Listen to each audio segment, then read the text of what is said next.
Green goats, the first thing you're going to do is read this passage 3 times and answer all 4 questions.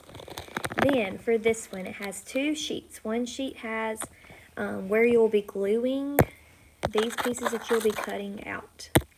And the other one is what you'll be cutting out. So you need to decide, so I'll do them with you.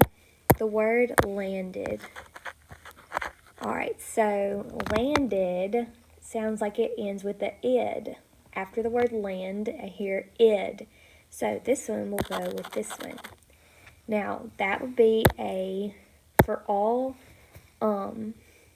would be the case for all verbs that end in a D or a T.